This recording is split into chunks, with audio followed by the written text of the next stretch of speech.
francophones. Aujourd'hui, on va parler d'un sujet qui nous concerne tous, l'argent. Oui, ce truc qui disparaît toujours plus vite que prévu. Ici, pas de leçons ennuyeuses, juste des explications claires, des exemples concrets et des astuces pratiques pour que ton argent travaille pour toi et pas l'inverse. Alors, regarde jusqu'à la fin pour ne rien rater. Salut, moi c'est Priska. Bienvenue sur Finance Kitoko, la finance simple, belle et en français. Aujourd'hui, je vais te montrer comment mieux gérer ton argent sans avoir besoin d'un doctorat en finance. Pour mieux gérer ton argent, eh bien, il faut d'abord comprendre ses différentes formes et leurs valeurs.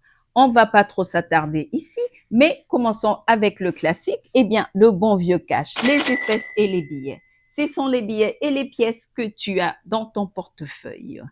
Le cash, il est immédiat et visible. C'est en fait ton budget en mode transparent. Le cash, il est moins sécurisé. Donc. Il peut se perdre ou être volé et aussi un trou dans la poche, et bien pouf, il disparaît. L'argent sur ton compte bancaire ou le digital, eh bien c'est ton compte courant, ton compte épargne et les virements en ligne. L'avantage ici, c'est la commodité, la facilité des paiements en un clic. Si ton argent est sur un compte épargne, eh bien, il peut même générer des intérêts. C'est fantastique, n'est-ce pas? Mais il y a un risque. Dépenser devient trop facile. Un simple clic nous fait perdre la notion réelle de l'argent dépensé. Ça te rappelle quelque chose? C'est le crédit. Il est très différent de l'argent réel. Il te permet d'acheter même sans cash et peut t'aider à construire un bon crédit score ici aux États-Unis. Mais attention, comme je le dis toujours, mal géré, il peut générer des intérêts tellement élevés et te mettre dans la dette. Ce qui est important à retenir ici, c'est que ton argent, eh bien, c'est ce que tu possèdes réellement et le crédit, c'est ce que tu peux emprunter. Et rappelle-toi, une carte de crédit n'est jamais de l'argent gratuit. Je le dis toujours. Et comprendre cette différence est essentiel pour garder le contrôle de tes finances.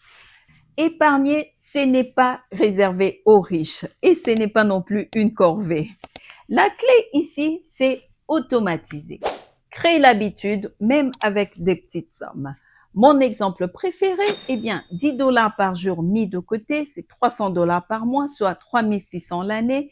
Imagine ce que tu peux faire avec cette somme. Alors, si tu te dis 10 $ c'est un peu trop ou peu d'ailleurs, eh bien, ici, c'est pas le montant qui compte. Ne t'inquiète pas, car le plus important ici, c'est de commencer selon ta situation, petit ou grand, mais sois régulier. Et comme promis, voici quelques astuces pratiques que tu peux appliquer. Eh bien, mets en place un virement automatique de ton compte courant vers ton compte épargne. Si possible, un compte épargne à haut rendement. Personnellement, j'utilise SoFi Bank, lien dans la description. Et je te promets, même les 5 $ qui sont transférés tous les jours, eh bien, tu ne t'en rends pas compte, mais avec le temps, ça s'accumule très vite. Tu peux aussi choisir de mettre une somme à la fin de chaque semaine. Tu n'es pas obligé de le faire par jour. Ici, comme j'ai dit, l'idée, c'est de créer l'habitude, pas de devenir millionnaire en un mois. Alors, pourquoi épargner est si important? Eh bien, parce que l'épargne, ça te protège des stress qui viennent quand on n'a rien de côté ou aussi des imprévus, comme une panne de voiture. Celle-là, elle arrive toujours quand tu t'y attends le moins, n'est-ce pas? L'épargne te permet aussi de planifier tes projets à court ou à long terme. Et surtout, ça change et ça transforme ta relation avec l'argent. T'es pas d'accord? Tu deviens du coup acteur et pas victime. Tu as un peu plus de contrôle sur ton argent au lieu de te laisser contrôler par lui. Parlons de méthode. En voici une qui est la fameuse règle budgétaire du 50-30-20. C'est une règle très simple et vraiment populaire ici aux États-Unis. Est-ce que tu en as entendu parler? Dis-moi en commentaire si oui ou non, ou si tu l'appliques déjà. Voyons ensemble très rapidement comment elle s'adapte à ta réalité ici aux États-Unis et surtout comment l'ajuster selon ta propre situation. Alors, si tu veux arrêter de finir le mois avec 15 $ et des regrets, alors écoute-moi, je te donne une explication concrète et rapide de cette règle 50-30-20. Ne me juge pas, hein, ne me juge pas. Bon, imagine ton salaire comme une pizza. Oui, une pizza, parce que bon, pourquoi pas. Eh bien, cette pizza, tu vas la couper en 3 morceaux, mais pas n'importe comment. Tu as 50%, donc la plus grosse part, pour tes besoins essentiels.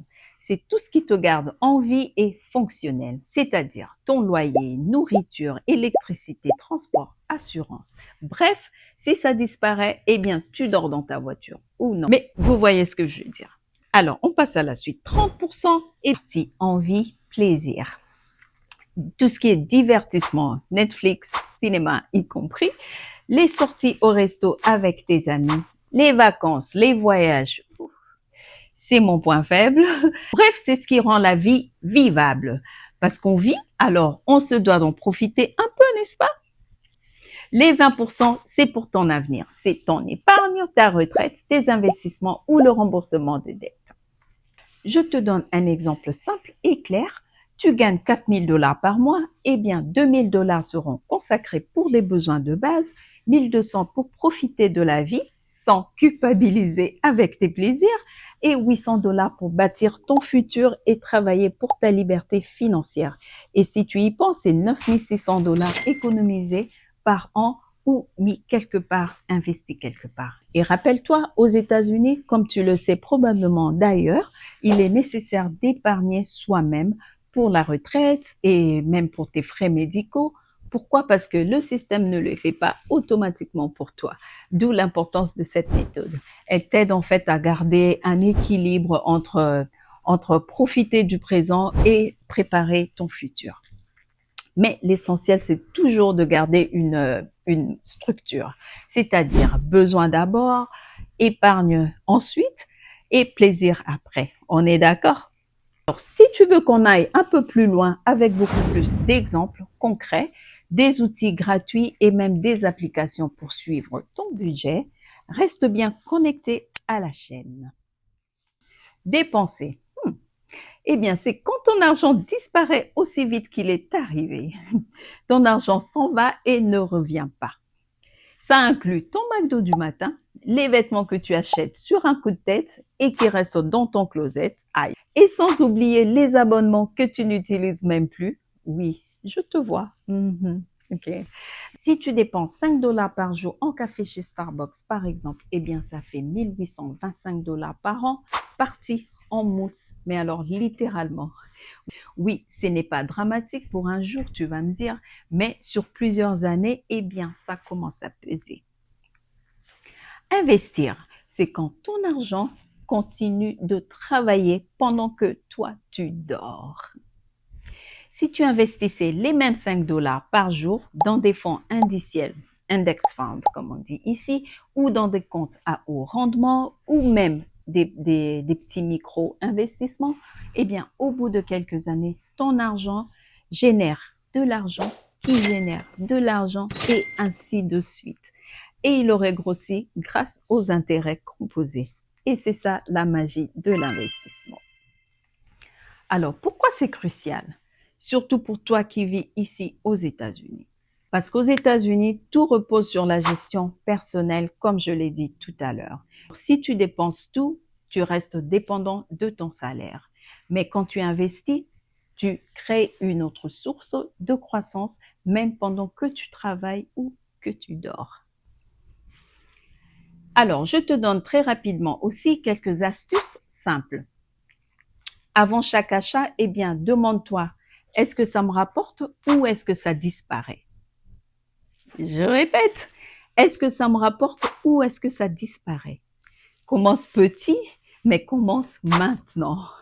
Et surtout, sois patient. L'investissement, c'est un marathon et non pas un sprint. D'accord? Bref, dépenser ou investir, eh bien, ce n'est pas juste une question d'argent. Investir, ça change ton mindset, ta manière de penser sur l'argent et aussi ça influence les décisions que tu prends au quotidien. Tu ne regardes plus les dépenses de la même façon, n'est-ce pas? Tu ne verras pas l'argent comme quelque chose à dépenser, mais comme un outil pour grandir. En bref, tout est lié. Ton argent, eh bien, c'est ce que tu gagnes. Ton crédit, c'est la confiance qu'on te fait avec cet argent. Et la dette, eh bien, c'est la trace de la façon dont tu as utilisé cette confiance. Vous me suivez? Si tu retiens tous les points cités ici, tu auras déjà une base solide pour gérer ton argent. Comprendre les formes d'argent, cash, digital, crédit, et comment elles fonctionnent. Épargne régulièrement, même des petites sommes. La régularité fera la différence sur le long terme. Mets ton argent là où il travaille pour toi et pas l'inverse. Dépense moins, investis plus. Applique le système du budget 50-30-20 qu'on a vu et ajuste selon ta situation personnelle. Et surtout, protège ton argent. Et n'oublie pas, chaque point qu'on a vu ici a une vidéo dédiée pour approfondir et te donner des méthodes concrètes et faciles à appliquer. Donc, reste connecté à la chaîne. Et si cette vidéo sur l'argent t'a aidé, mets un commentaire pour m'encourager, mets un like, abonne-toi et partage-la avec ta mère, ta tante, ton cousin, ton yaya, ton BFF, ton ami, avec quelqu'un qui veut lui aussi reprendre le contrôle de son argent. Et comme je dis toujours, faisons travailler l'argent et que l'argent ne nous fasse pas travailler.